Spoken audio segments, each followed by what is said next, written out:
எனது அன்பார்ந்த யூடியூப் நேயர்களே, இன்றைய தலைப்பாக மனம் உடலில் எங்கு உள்ளது என்ற ஒரு நல்ல டாபிக் எடுத்திருக்கேன். ஏன்னு கேட்டோம்னா, இந்த மனசை பற்றி எல்லாரும் பேசிக்கிட்டு இருக்காங்க. நிறைய பேர் மனம் என்பது காமனாக யூஸ் பண்ணுறோம். அது நம்ம உடம்புல உள்ள ஒரு அவயம்னு நமக்கு எல்லாருக்கும் தெரியுது. ஆனால் அதை யாரும் கண்ணால் பார்த்தவங்க இல்லை.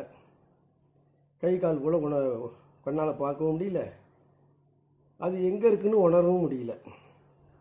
இதை பற்றி பேசணும்னு ஏன் தோணுச்சுன்னா, ஒரு புஸ்தகம் ஒன்று படித்தேன். ஒரு எம்பிபிஎஸ் டாக்டரு பிரபஞ்சத்தின் ஆரம்பமும் ஆன்மீகம்னு ஒன்று போட்டிருக்காரு. அதில் அவர் பேசுகிறாரு. எனக்கு அதில் உடன்பாடு இல்லை. ஒரு சில கருத்துக்கள் உடன்பாடுகள், பெரும்பாலான எனக்கு உடன்பாடு இல்லை. அதில் மனசை பற்றி பேசும்பொழுது ஒரு எம்பிபிஎஸ் டாக்டராக, அனாட்டமி தெரிஞ்ச டாக்டராக பேசும்பொழுது இன்னும் நல்லா பேசியிருக்கலாம். அதை விட்டுட்டார், லைட்டாக தொட்டு. அதை நம்ம கண்டினியூ, அதை நம்ம எடுத்துக்கோமே, அந்த ஒரு குழு எடுத்துக்கோமேன்னு குழு எடுத்துக்கிட்டு பேசுகிறாங்க. இதை பார்க்கும் நண்பர்கள் புதியவர்களாக இருந்தால் சப்ஸ்கிரைப் பண்ணாமல் பார்க்குறீங்கன்னா கொஞ்சம் சப்ஸ்கிரைப் பண்ணுங்கள். சப்ஸ்கிரைப் பண்ணிவிட்டு பாருங்கள். சும்மா அப்படி ஒரு அமுக்கு இப்படி ஒரு அமுக்கு, அவ்வளோதான், வேறு ஒன்றும் செய்ய வேணாம். சும்மா அப்படி ஒரு அமுக்கு சப்ஸ்கிரைப் பண்ணு, இங்கே ஒரு பெல் பட்டன், அதை அமுக்குங்க போதும். கொஞ்சம் அதை செஞ்சுருங்க. சப்ஸ்கிரைப் பண்ணிவிட்டு பாருங்கள்.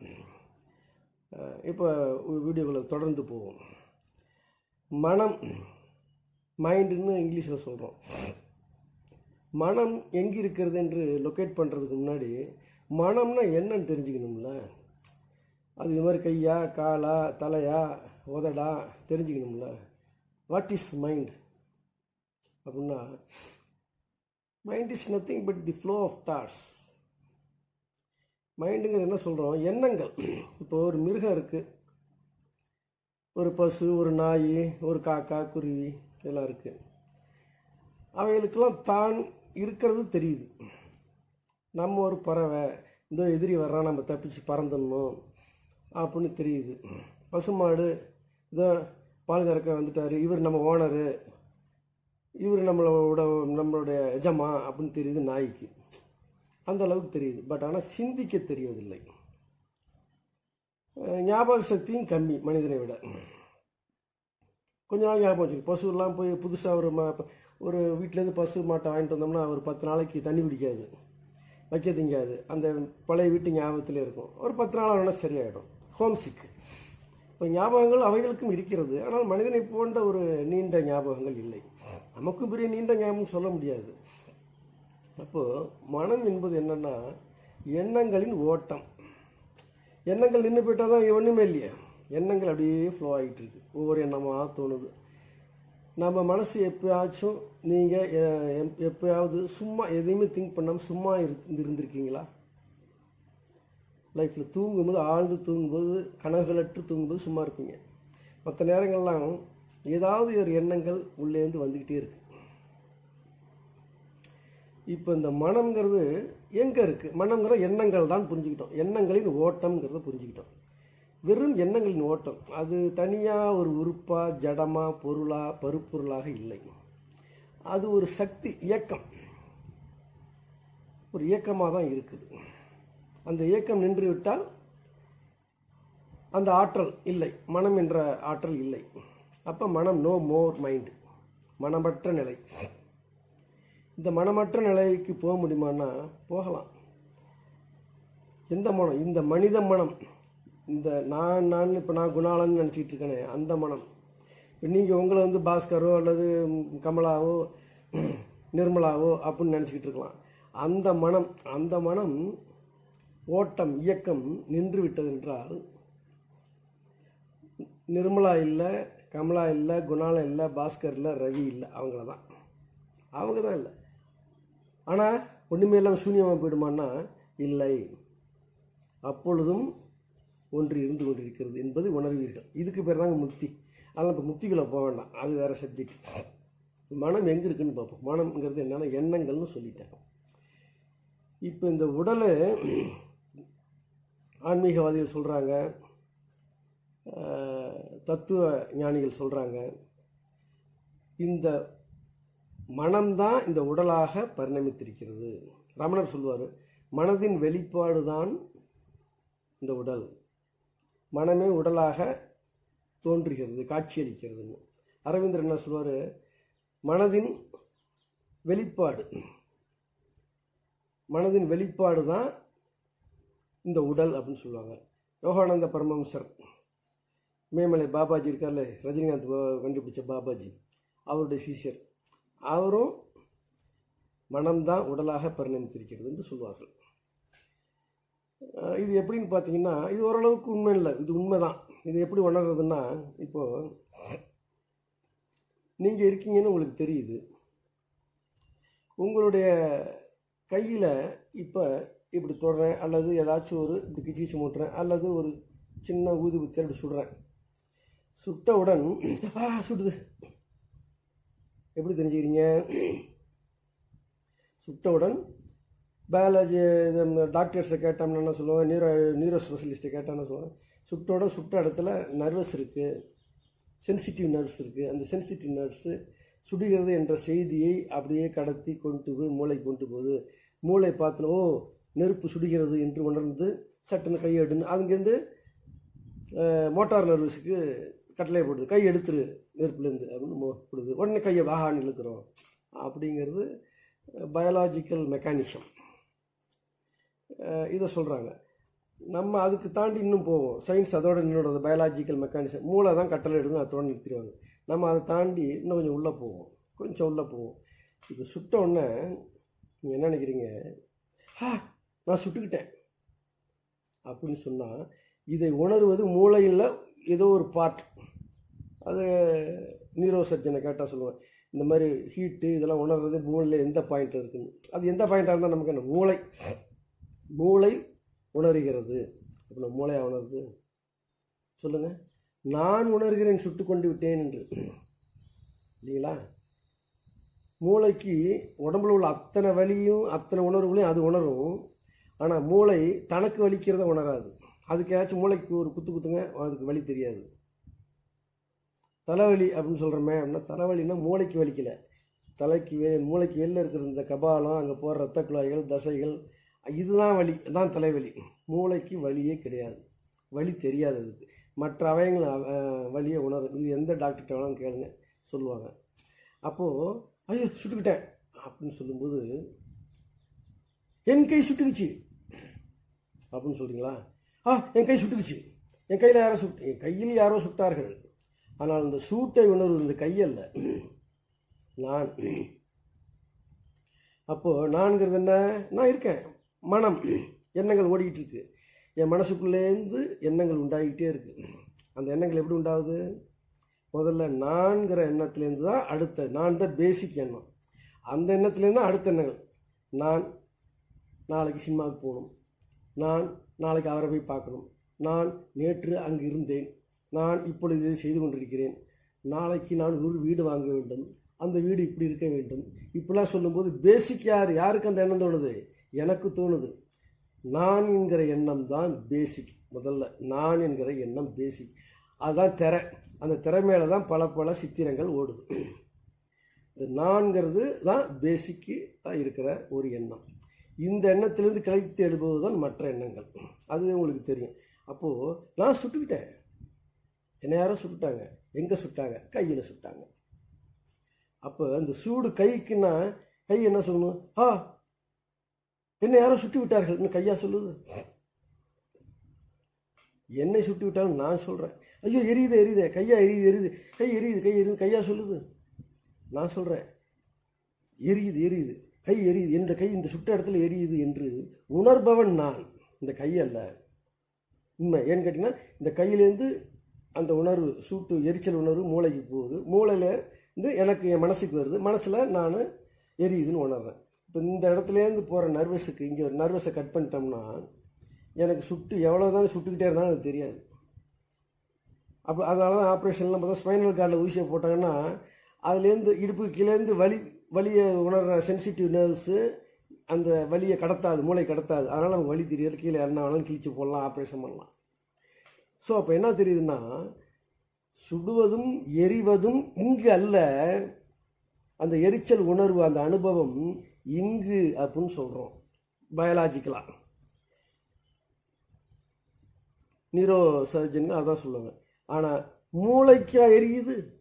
மூளைன்னு ஒரு பாயிண்டில் உணருதுங்கண்ணே. அப்போ மூளைன்னு ஒரு பாயிண்ட் எனக்கு இங்கே எரியுது, என் மூளையில் இந்த இடத்துல எரியுது அப்படின்லாம் சொல்லணும். இப்போ மூளையும் உணர்வதில்லை இந்த எரிச்சலை. அது ஜஸ்ட் இட் இஸ் ஒரு மீடியா அவ்வளோதான் கடத்துது. அந்த மூளை வேறொன்றுக்கு சொல்கிறது, உணர்த்துகிறது. யாருக்கு உணர்த்துகிறது? எனக்கு உணர்த்துகிறது. இப்போ நான் எங்கே இருக்கேன்? இதுதான் கேள்வி. வந்துட்டாங்களா பாயிண்ட்டுக்கு? அப்போ நான் எங்கே இருக்கேன்? மூளைக்குள்ளே உட்காந்துருக்கேன். நான்கிற எண்ணம், நான் சொல்கிறேனே, இப்போ நான் மூளைக்குள்ளே இருக்கேனா, மண்டைக்குள்ளே? எல்லாரும் என்ன சொல்கிறாங்க? இந்த பிரெயினோட இயக்கம் இங்கே இயங்கிக்கிட்டு இருக்கு பாருங்க, அந்த ஒரு சக்தி, ஆற்றல், அதுதான் நான், அதுதான் மனம், அங்கே தான் மனத்தின் செயல் இல்லை. நீங்கள் நல்லா தெளிச்சு பார்த்தீங்கன்னா எல்லாரும் என்ன சொல்கிறோம்? என் மனசு சரியில்லை, என் மனசை கெடுத்துட்டியடா பாவி.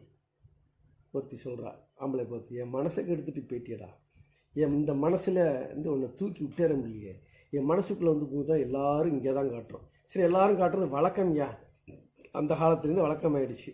அதனால் அது உண்மையாயிடுமா? இங்கே தான் மனசு இருக்குன்னா எங்கே இருக்குது? திறந்து பாரு. ஆஞ்சநேயர் மாதிரி திறந்து காமிச்சு அங்கே ராமர் சீதை இருந்தாங்க, அது மாதிரி இங்கே திறந்து போட்டால் மனம் அப்படின்னு ஒரு பொருள் அப்படியே ஜொலிக்குமா? அப்படி ஜோதியா? இல்லை. மனம் என்பது இந்த உடம்பு முழுக்க வியாபிச்சிருக்கு. மனம் என்ற சக்தி, இந்த மாயை சக்தி உடம்பு முழுக்க வியாபிச்சிருக்கு. அதனால தான் இங்கே சுட்டாலும் எனக்கு எரியுது, இங்கே சுட்டாலும் எனக்கு எரியுது, இங்கே சுட்டாலும் எரியுது, இங்கே சுட்டாலும் எரியுது. ஏன்னா இந்த உடம்பு முழுக்க என் மனம் பரவி இருக்கிறது. சரி, அப்போ இப்படின்னு சொல்கிறாங்களே, என் மனசுக்குள்ளவா, என் மனசு சரியில்லைன்னு இப்படி தடுத்து காட்டுறாங்களே, நெஞ்சுக்கு நீதி அப்படின்னா மனம்ங்கிறதுனா அப்போ என்னென்னா உடம்பு முழுக்க மனம் பரவி இருக்கிறது, இந்த மாய சக்தி ஊடுருவி இருக்கிறது. அதனால் இந்த மனம்தான் உடலாக வெளிப்பட்டு கொண்டிருக்கிறது, உடலாக பரிணமித்து கொண்டிருக்கிறது என்பது உண்மை. அப்போ இப்படின்னு சொல்கிறது, இப்படியா சொல்கிறேன்? என் மண்டைக்குள்ளே குடியேறிட்டா, என் மனதில் குடியேறி விட்டால், என் மனதை கெடுத்து விட்டால், இது அறிவு சொல்கிறோம். இது அறிவுன்னு சொல்கிறோம். இங்கே தான் மனம்னு எல்லாரும் சொல்லுவோம். அப்போது இப்போ இது என்ன? இப்போ மனம் இங்கே இருக்கா, நெஞ்சுக்குள்ளே இருக்கா? மனம் எங்கே இருக்குது உடம்புல? இப்போ சொல்லுங்கள். உடம்பு முழுக்க வியாபித்திருக்கிறது. உச்சன் தலை முதல் உள்ளங்கால் வரை பரவி இருக்கிறது மனம். மனம் தனியாக இந்த உடலை விட்டு தனியாகவோ உடலுக்குள்ளேயே ஒரு இடத்துலையோ இல்லை. அப்போ இந்த உடம்பு முழுக்க பரவி இருக்கிற மனம், அதனால தான் எங்கே தொட்டாலும் உணர்வு வருது, என்ன வேணாலும் நம்மளை கண்ணு பார்க்குது, காது கேட்குது, அங்கெல்லாம் மனசு இருக்குது. மனம் என்ற ஒரு என்னன்னா ஒரு இயக்க ஆற்றல். அந்த இயக்க ஆற்றல் சக்தி உடம்பு முழுக்க இருக்கு. மனம் என்பதே உடம்பு தான். மனம்தான் உடம்பாக தோற்றமளிக்கிறது. இது புரிஞ்ச கொஞ்சம் நாளாகும். இதை புரிஞ்சுங்க. இப்போ மனம் இங்கேன்னு சொல்கிறோமே, அது என்ன? பெரிய பெரிய ஆன்மீகவாதெல்லாம் இங்கே தான் மனம்னு சொல்கிறாங்கன்னா, உடம்பு முழுக்க மனம் பரவி இருக்கிறது, அதன் மையம் இங்கே இருக்கிறது, சென்டர். அந்த சென்டரில் என்ன இருக்குது? அணுவோட சென்டரில் நியூக்ளியஸ் இருக்குது, மாம்பழத்தோட சென்டரில் விதை இருக்குது இல்லைங்களா? இந்த சென்டர் கோர், இந்த கோர் சப்ஸ்டன்ஸ் என்ன, இங்கே என்ன இருக்குது அப்படின்னு சொன்னால், இங்கு தான் இந்த பேசிக் எண்ணம்னு சொன்ன பாருங்க, நான் என்கிற எண்ணம். அந்த நான் என்கிற எண்ணம் ஸ்பூரிக்கு, அப்படி ஸ்பூரிச்சோன்னு தான் அப்புறம் அடுத்த எண்ணங்கள்லாம் தோணுது. முதல்ல நான்கிறது வந்துடுறேன், அப்புறம் தான் எனக்கு எண்ணங்கள் தோன்றுகிறது.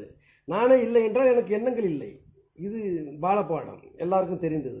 இப்போ நான் என்கிற ஒரு பேசிக் எண்ணம் சென்டர் மையமாக இருக்கிறது. அந்த மையத்திலிருந்து அப்படியே பூரிச்சு அப்படியே அலையாக உடம்பு முழுக்க மனம் பரவி இருக்கிறது. இது மனதின் மையம். மனதின் மையம் என்பது என்ன என்றால் நான் என்கிற எண்ணம். அதனால தான் ரமணர் சொல்வார், நான் என்பதை மாமிச இருதயமாக கருதாதீர்கள். அங்கே இருக்குன்னு கருதாதீங்க. மாமிச இருதயம் கொஞ்சம் இருக்கு, இப்படி இடது பக்கம் சாஞ்சு இப்படி இருக்கு, இடது பக்கம் சாஞ்சி. அதனால் இந்த இடத்துல இருக்குன்னு சொல்லாதீங்க. இது இங்கிருந்து இந்த இடத்துல இந்த குழி, நெஞ்சு குழியில் தான் இருக்குது இந்த நான்கிற எண்ணம். சென்டர் ஆஃப் மைண்டு, மனதின் மையம் இந்த இடத்துல இருக்குது. இந்த இடம் இந்த குழி இருக்கு பாருங்க, இந்த 2 விளாலமும் கூடி இங்கே வரும். இந்த குழியிலேருந்து ஒரு 2-3 விரக்கடை மேலே தூக்கிக்கணும்.